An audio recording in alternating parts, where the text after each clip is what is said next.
Read Smart, the Baillie Gifford Prize for Non-Fiction podcast. This podcast is generously supported by the Blavatnik Family Foundation. Hello and welcome to everyone joining us for the longlist episode of Read Smart, the official podcast for the Baillie Gifford Prize for Non-Fiction. I'm Razia Iqbal, John L. Weinberg Professor at Princeton University, and your host from New York today. Following our Winner of Winners award earlier in the year, I hope that you are as excited as we are to start another prize cycle and see which works of non-fiction will be battling it out for the top spot. Every year, the Baillie Gifford Prize recognises and rewards the best in non-fiction publishing. This year, the distinguished judging panel is chaired by Frederick Studman, literary editor of the Financial Times newspaper. He is joined by the award-winning author Andrea Wolf, the writer and theatre critic for The Guardian, Arifa Akbar, the writer and historian Dr. Ruth Scurr, journalist and critic Tanjil Rashid, and Andrew Haldane, Chief Executive of the Royal Society of Arts. Now, with the long list having just been announced, today I'm going to be talking to Arifa Akbar and Ruth Scurr about the 13 books that they have chosen for this year's list. Welcome to you both, Ruth and Arifa. Hi. Hello. Hi. Very good to have you both here. Now, this is an enormous task that you have undertaken, a huge number of books to read. Before we talk about them in detail, just a few general questions. In the books that you read overall, did you notice a kind of theme, anything that unites ultimately the long list that you have chosen? Arifa, let's start with you. We spread them across the table and we saw that climate and the environment popped up either as overt themes or just embedded, implicit in many of the books or certainly some of the books that we picked. The other thing that emerged, I think, as a theme is history, how we record history, what history is. Is it really the past? And are there new, potentially radical, innovative ways to do history? That really struck, and we had a historian amongst us, so it was a really rich discussion around that theme. Ruth, you are the historian, so tell us generally what your impressions were of anything that you think unites the long list.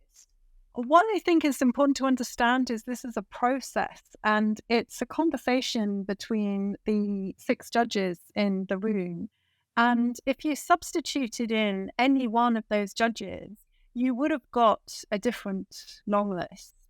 So this is very much the collective list that through all of our reading, we have agreed on and put forward. So I think you can definitely, now that we have the list, we can see themes that are coming through.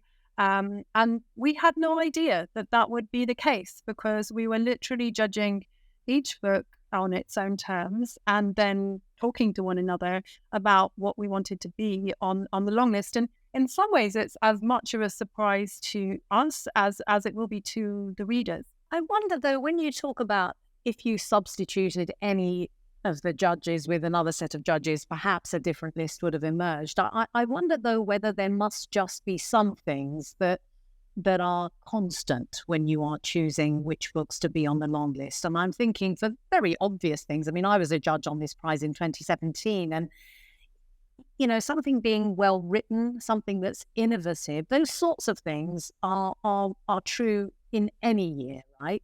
Arifa? I think you're right. We discussed what we were looking for, and you're right. They're universals. They are, quality writing, the elegance of on the page, of the writing, but also originality, as you said. We really held in our minds that we were looking at some books and also searching for books that were a lifetime's work. They had a lifetime's deep thinking. They had, a lifetime's kind of writing and editing and making the writing elegant and beautiful. A set of judges might pick different books, but I think the quality, the kind of underlying qualities of those books are things like, an astonishing read that you sort of can't put down. you're amazed and impressed at how this author has done this. The amount of work, the quality of work, the depth. I was looking for depth, and I think a lot of us were. Ruth, I wonder about, though, this being an enormous challenge, nevertheless, even if you go into it thinking these are the sorts of things we're looking for. I mean, you are sometimes having to judge not like with like, because you have everything ranging from biography to science to history. I mean, that there is a real challenge here, isn't there? Yes, and that's absolutely my point. We're trying to come up with our long list and then move forwards to the shortlist and an eventual winner. And there are lots of extremely well-written, very, very interesting books that were submitted that aren't on that list. So then we have to think about, well, why were the ones which we picked, why were they the ones that carried? Why were they the ones that lasted in our minds? And that when we were able to have our discussions, they were the ones that we put forward. And whilst obviously they all have to be well written, they all have to resonate, there's a huge diversity even on our list. So I think for me, rather than what unites, it's very much about the breadth and the unexpectedness as well. So there are a number of books, and maybe this will come out in the discussion, which, to be honest, I don't think I would necessarily have picked up in a bookshop. Probably wouldn't have read it if I hadn't been judging this prize.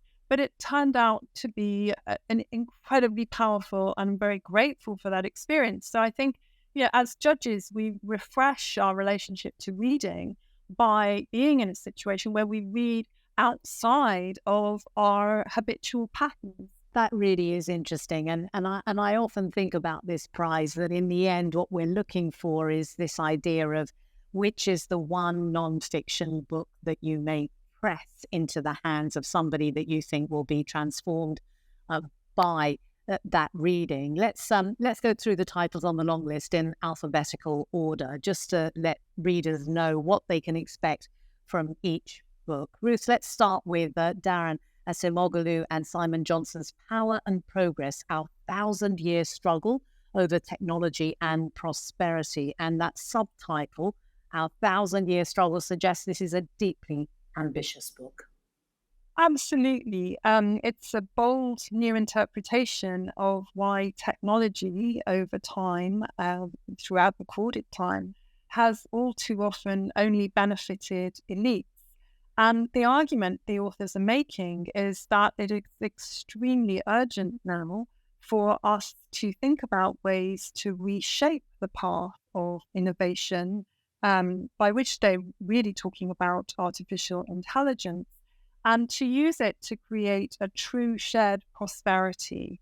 So it's a very, very directly relevant, strong engagement with an enormous problem that the world is facing. And I think what the judges were particularly impressed by here is that it is focused on public policy. It's not one of those academic or general books about the state we're in, the death of democracy, all doom and gloom. It really does try to come up with some suggestions as to how we're going to make sure that artificial intelligence will augment and benefit the workforce, rather than making the vast majority of people redundant and leaving a very, very privileged minority as the beneficiaries of those technological advancements. Well, that sounds like a book that both policymakers and politicians should be taking note of. Arifa, let's turn to you now. And the next one in the long list, in alphabetical order, Hannah Barnes, Time to Think, the inside story of the collapse of the Tavistock's gender service for children.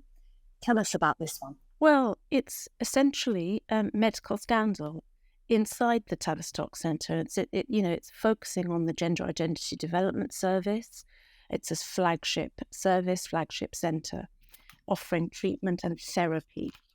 And Hannah Barnes, a Newsnight reporter, goes into this work and this investigation with such rigour, such scrupulousness, and uncovers, obfuscation, lack of data, disturbing levels of silencing of anyone of any disagreement in this centre, a lack of due care or curiosity in the children that come to seek help and to use its services. And, it flags up issues around NHS whistleblowing, issues of overload, NHS departments being under-resourced and what can happen. And what struck me about this book, I was reluctant to enter into this book if I'm being personal, but what struck me about it, it doesn't stray into the culture wars that surrounds this subject of gender identity. It doesn't enter into the Manichaean, ideological debate around gender. Are you for? Are you against? She doesn't want to have or do that. She comes from a point of agreement and empathy, I think, and around gender and identity. And what Hannah Barnes is doing, what this investigation is doing incredibly rigorously, is, when with great integrity, is unpicking the processes in this centre. As I say, I was reluctant to pick this up because I feared it would have a hidden agenda, and we had a very penetrating discussion around this book. We felt it was a medical scandal of well researched, of immense importance, flagging up a lot of questions around, departments such as this, but also sort of deeper questions around how to care for children with gender identity issues, how to best serve them. I was turning, page after page and being very shocked by what I was read. So we thought it was, I think it's very clear that this is not about culture wars. This isn't about grinding an axe one way or the other. It really is a thorough investigation. And that's really very clarifying. And the BBC reporting that Hannah was involved with did lead to the healthcare regulator branding the department inadequate, which tells you something about the scrupulousness with which the work had been carried out. Let's move to the next one. And Ruth, let's have you telling us a little bit more about Tanya Branigan's book, Red Memory, Living, Remembering and Forgetting China's Cultural Revolution. Well, this is a truly haunting book. Tanya Branigan was the Guardian's China correspondent for 7 years. And this is her book explaining the interviews, the research, the understanding that she developed in that time of the afterlife of the Cultural Revolution, insofar as it lives on in people's memories, in their attempts to forget.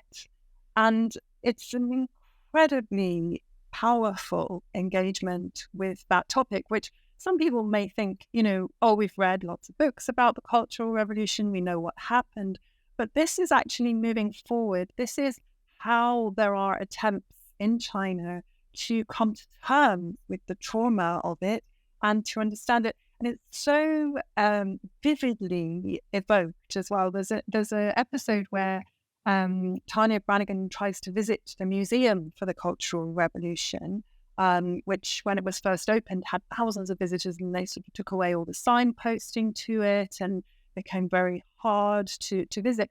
And as she's approaching it, the outer door is suddenly locked for maintenance, and she is reduced to peeping in through the windows to try and see what's actually inside that museum. So that's just one example of the personal quest that she follows to try and piece together just what the memory of those events still mean in their culture.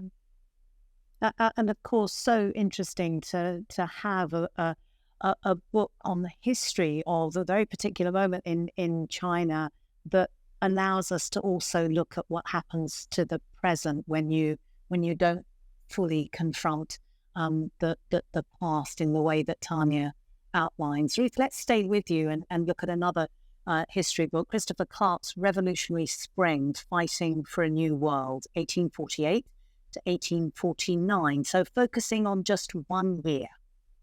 Yes. Now, this is a magisterial account of the causes, the unfolding, and the consequences of the European revolutions of 1848.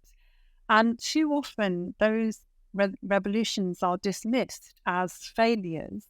And what Christopher Clark does in sort of zooming in, focusing so rigorously, so beautifully, he's a very, very compelling writer, is he's showing how those revolutions actually shaped European history, how they reverberated throughout the world. And he's very engaged, very sensitively engaged with the lives that are caught up in those social and political upheavals.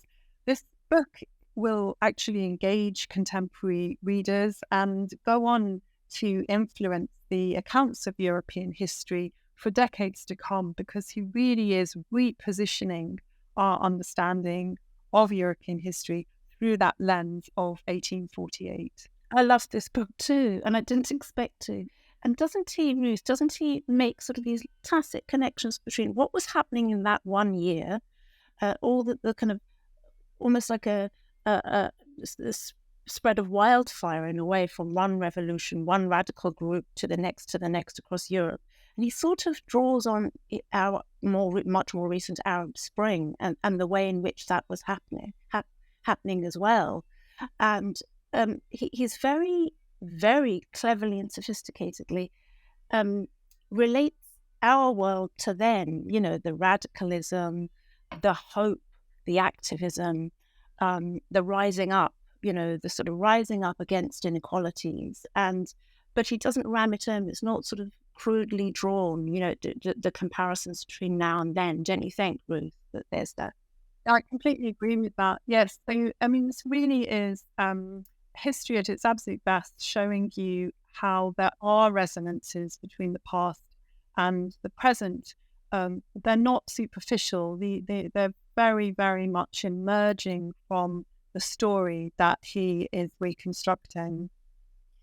High praise indeed. Let's stay with Europe, but a really unusual book, this one. Jeremy Eichler's Time's Echo, the Second World War, the Holocaust, and the Music of Remembrance. There are, of course, hundreds of thousands of books on the Second World War, but this strikes me as being quite distinctly different. Well, you're so right. It is unusual, and you're also right. There's libraries of scholarship on the Holocaust, and this moment in history. Well, this was just such an astounding read. It's history. History's peeping up again from our list. A history done differently, I think. History delivered through music, and music as cultural memory. That's the main sort of premise. And we see events leading up to the Second World War and following it through the prism of classical music.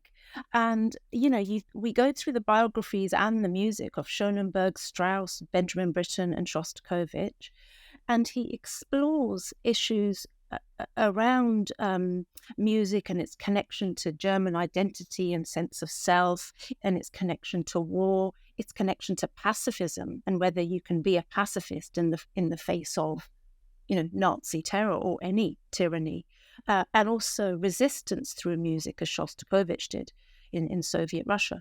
And this book sort of taught me that I was interested in music theory without realizing it. It's utterly, and it's utterly compelling and not dry at all. And every sentence, I virtually underlined that, half the book, because every sentence was filled with such depth. And, at the beginning, we were talking about how these books at their best, non-fiction at its best is a lifetime's thinking and a lifetime's work. And we just felt this was so rich with that. I was just saying, going back to what we were saying at the beginning, I'm not sure this is a book I would have necessarily picked up, and I'm so grateful to have done so, and I've learned enormous amount. One of the other judges said she put on all the music whilst listening to it, and definitely when I reread it for the shortlisting process, I'll be doing that too. That's what's so wonderful about this prize, really. I mean, I think it's really extraordinary that the transformative nature of it for the judges, as well as for the potential transformation in the readers as they pick and choose from the long list down to the short list and the winner.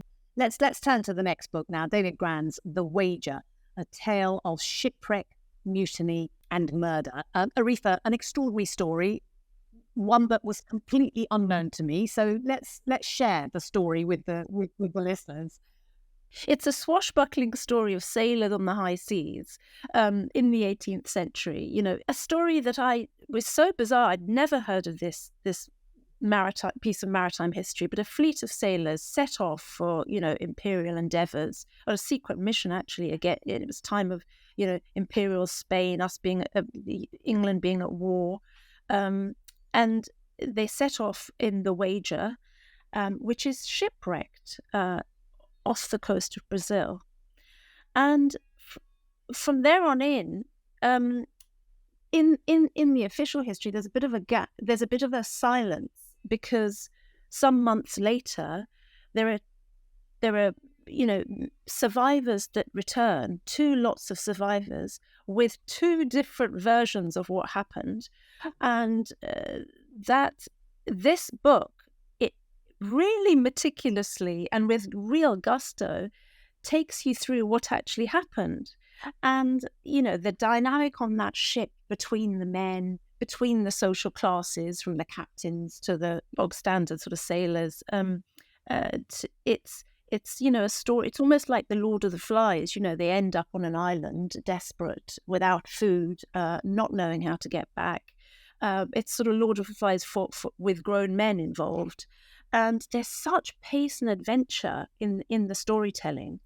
I just defy anybody to pick it up and then put it back down again in the middle. It's one of those that you really want to know, what on earth, what's happened here? How did these men get back? And how did the second lot get back? And who was right and who was wrong? And the colour in it, you know, the writer has done such a job of bringing us every single tiny, you know, grain of detail and colour, that it's quite novelistic. But you can tell that it's meticulously researched. Such a fabulous, you know, robust and fast read. Well, that does sound like a swashbuckling read indeed. Let's turn to the next book and stay with you, Arifa. Jennifer Homer's Mr. B, George Balanchine's 20th Century. Now, this sounds just completely beautiful. Yes, but once again, it's sort of what Ruth mentioned at the beginning. We'll probably keep coming back to it in the sense of discovery here, because I didn't know who George Balanchine was and why he was important. But, you know, he was born in Tsarist Russia, a dancer as a boy, ended up, you know, in New York as the co-founder of the New York City Ballet.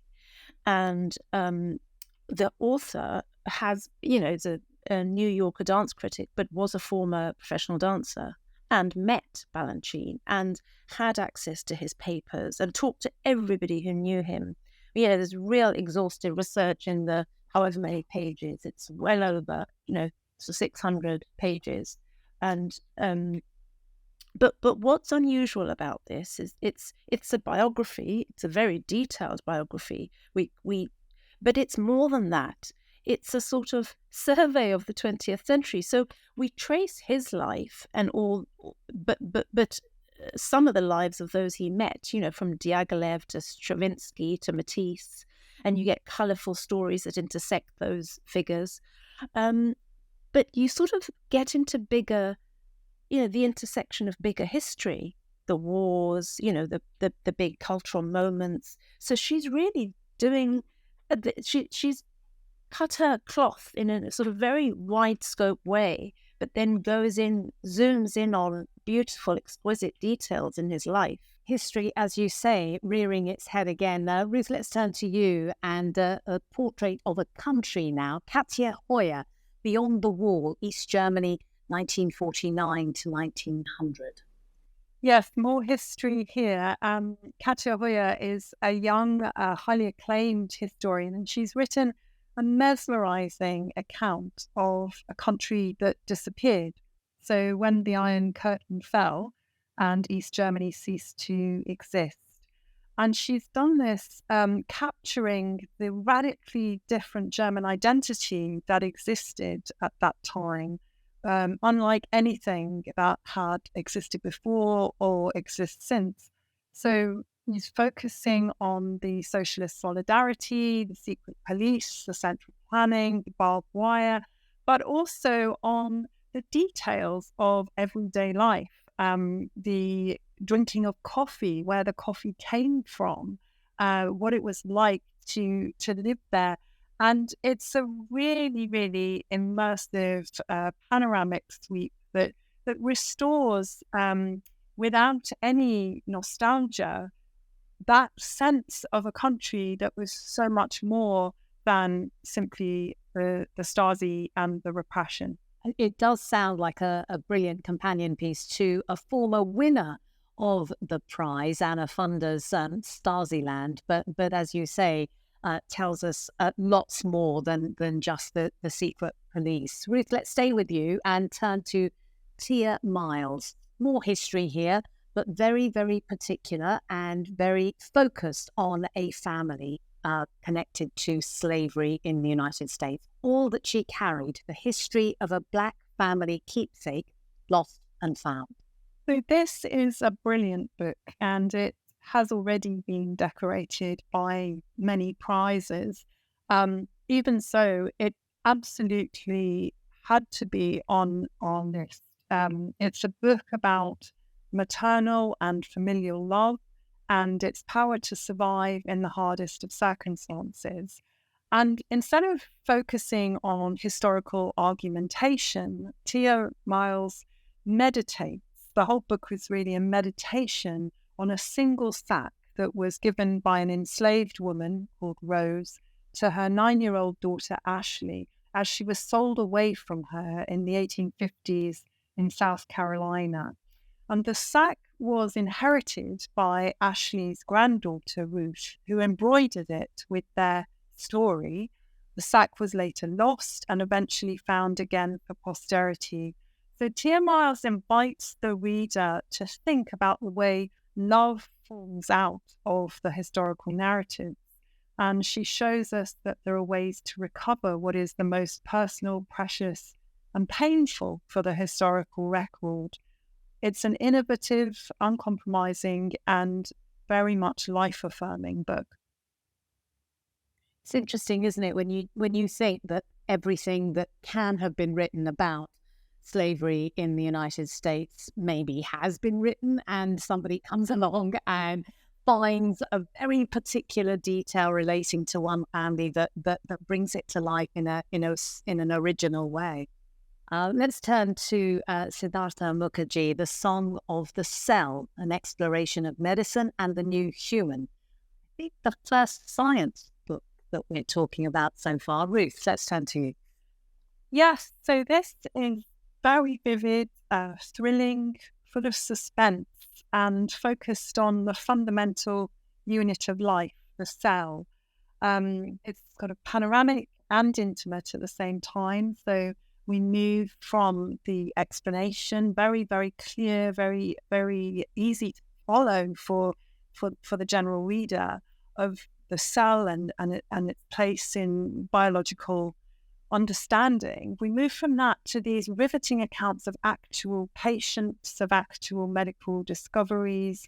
It's rich with stories of scientists, doctors, and the patients whose lives have been saved through the work of those doctors and medical researchers.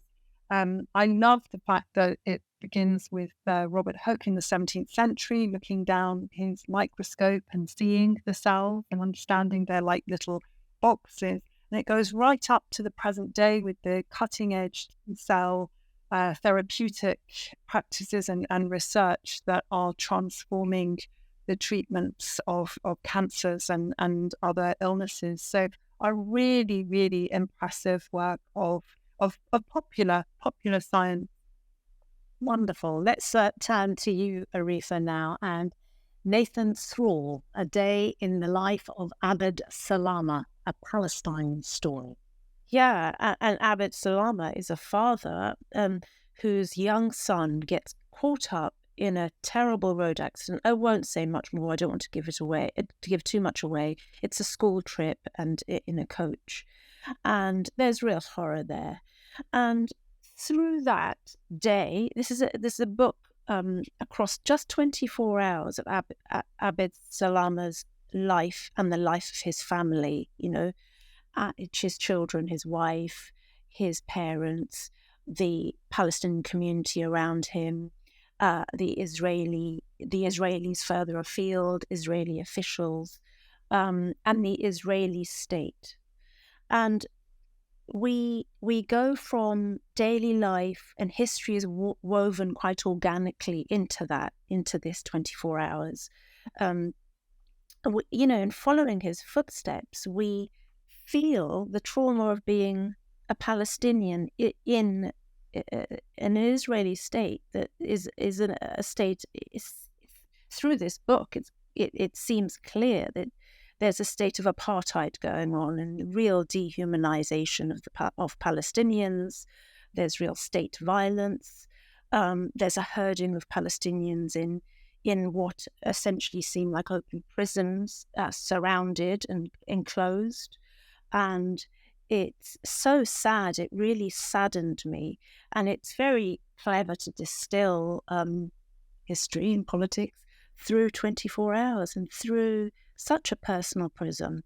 And there are some moments when you feel, there's compassionate Israelis that help in this road crash, and then there's true horrors. We were really struck by the power of it, and in a moment, I think, personally, where this story really is being overlooked, where there's really atrocious silence around what's happening in this part of the world. It does sound like an original way of tackling what is always a contested subject, let alone a contested history. Thank you for that, Arifa. Let's turn to the penultimate book that we're talking about today, Chris Van Tulleken's Ultra Processed People: Why Do We All Eat Stuff That Isn't Food and Why We Can't Stop. The title did make me laugh. Arifa, let's get you to explain what this is about. I thought this would be a book about clean eating, and and I'm a eater of processed food, and I have no qualms about it. I think we're all busy people, and I think all this purity around food is rather, I think, for me, quite annoying. This book really did chill me. It's about food at its most political. Food as an industry, as a mega industry, as a form of global imperialism, really. It begins small. It begins with the author wondering, he's bought an ice cream cone, he's wondering why the ice cream won't melt. And then he's looking at his daughter, and he's watching her eat Cocoa Pops in quite a compulsive way. One bowl after the other, and she's unstoppable. And this leads on to looking at food, looking what we're not at. There's a real distinction that he makes between processed food and ultra-processed food. Ultra-processed food is the stuff that we think is food, but there's molecules of food in it, and but it's heavily modified, and really it's augmented by smell and flavor, and it's addictive and it's cheap. And he ties this ultra-processed kind of strata of food with inequality, poverty, capitalism, multinational takeovers. This is all form of multinational colonialism, And the global mega industry around food, around this fake food, ultra processed food, it rebounds, it impacts climate. Climate is a massive part of this book's remit. I was just horrified. I was truly, truly horrified. It became this bedside read that was so horrifying. I read late into the night. I couldn't quite believe that this was real. It was the stuff of dystopia, honestly, and it's really not just telling us to eat in a healthier way. Not at all. It's doing something much bigger. But did it help you eat in a healthier way? Well, just to say that the tone of the book is the opposite of preachy.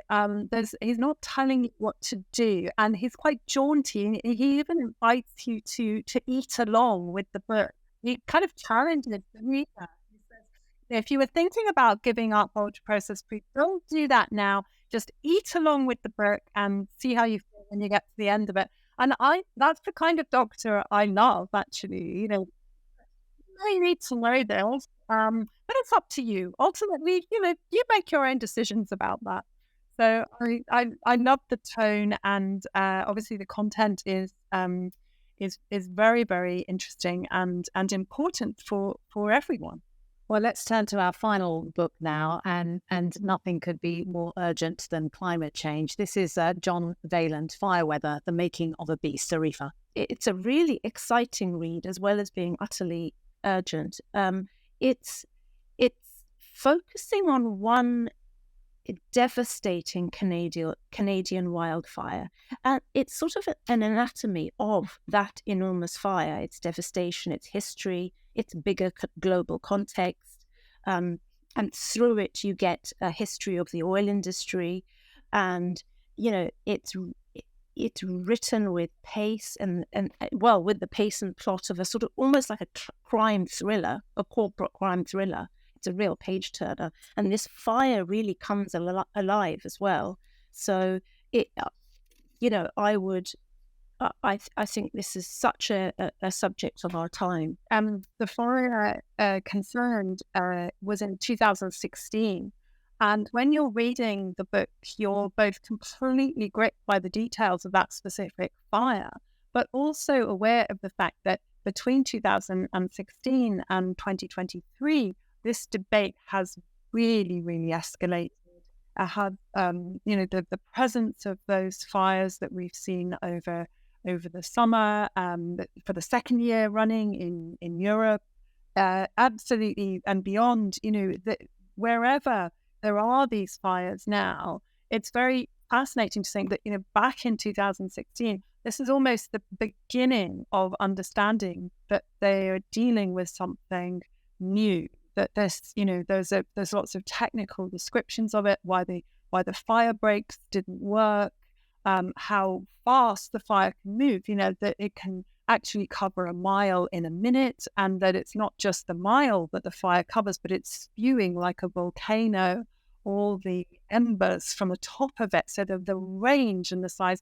And the other detail that has really, really struck me and stayed with me is the detail that these bitumen mines in Alberta, where the fire took place, in a place called Fort McMurray, those mines are actually visible like a scar on the face of the earth from high up in space. And the author gives this very chilling description of, you know, at that distance, what you cannot see on the face of the earth, but you can see those mines and that scarring and that specific location where this sort of trailblazing warning of what the whole world is going to have to start to face up to. So it's absolutely brilliant, pretty horrifying, but also totally engaging book. Well, the readers of any Baillie Gifford Prize longlist or shortlist are not people who bury their heads in the sand. So thank you both very much indeed for a brilliant overview of the 13 books that you have chosen. I'm just going to give us all a list of of things that are coming up and so on. But just before we go, we've had this amazing overview of the books that you've chosen. I want to turn to you, Arifa, because a couple of years ago, you were on the long list as a writer. So I wonder if you'll just share with us what that felt like as a writer to be told that you were on the long list. God, so it was a true surprise. I remember I hadn't been given any hints. And then I just woke up to this news. I felt so emotional. It was my first book. It was a very personal book. I felt so endorsed in the sense that it gave me quite a lot of confidence as a writer. You know, I'm a journalist of over 20 years, but I'm not, you know, I wasn't confident as an author of a book. And I think it did something. It was such a gift. It was such a lovely gift, you know, and I don't think it, you know, aside from all those marvelous things that it does for the publisher and for sales and for recognition and branding, and it does do all those things, they're incredibly important. It had quite a lot of emotional value for me. I've always thought of Bailey Gifford as the ultimate, you know, in nonfiction. And how wonderful that it was for your first book too, Arifa. How extraordinary. And by some magical symmetry, we happen to also have found out that, Ruth, when the prize was the Samuel Johnson Prize, you were also longlisted. Can you remember what that felt like and what was going through your mind in those days? Well, I agree with Arifa. It was absolutely transformative affirmation for someone writing their first book. You know, before you've written a book, you don't have any idea whether or not you can do it, and you promise the publisher that you're going to do it, and then to be recognised, to be put on a prestigious long list, like the Samuel Johnson Prize as it was, and now obviously Bailey Gifford Prize. Absolutely magical experience. Well, that is so wonderful to be speaking to two authors who were longlisted for the prize that you are now judging. It's just such a wonderful piece of symmetry. Thank you, Ruth. Thank you, Arifa, for being with us today. And really a moment just to congratulate all the writers on the long list and to congratulate the judges for having come up with the long list. Arifa, Ruth, thank you both very much. As always, we'd again like to thank the Blavatnik Family Foundation for its continued generous support of this podcast. Now, the announcement of the 6 books on the shortlist, because these judges, along with the others, are going to have to whittle them down to 6, for this year's £50,000 prize will take place in a live event at the Cheltenham Literature Festival on Sunday, October the 8th. There are still a few tickets available if you'd like to go along to that. There'll also be a special episode of the podcast recorded at the festival, which will air after the event. The winner of this year's Bailey Gifford Prize will be announced on the 16th of November at a gala dinner at the Science Museum in London that, like this podcast, is generously sponsored by the Blavatnik Family Foundation. This winner announcement will also be live streamed across all the Bailey Gifford Prize, the non-fiction social channels. If you're interested in finding out more about the long-listed books, you can visit the website or follow us on Twitter, Facebook, and Instagram at BG Prize. Thanks so much for listening. Until the next time, bye-bye. Read Smart, the Bailey Gifford Prize for Non-Fiction podcast. This podcast is generously supported by the Blavatnik Family Foundation.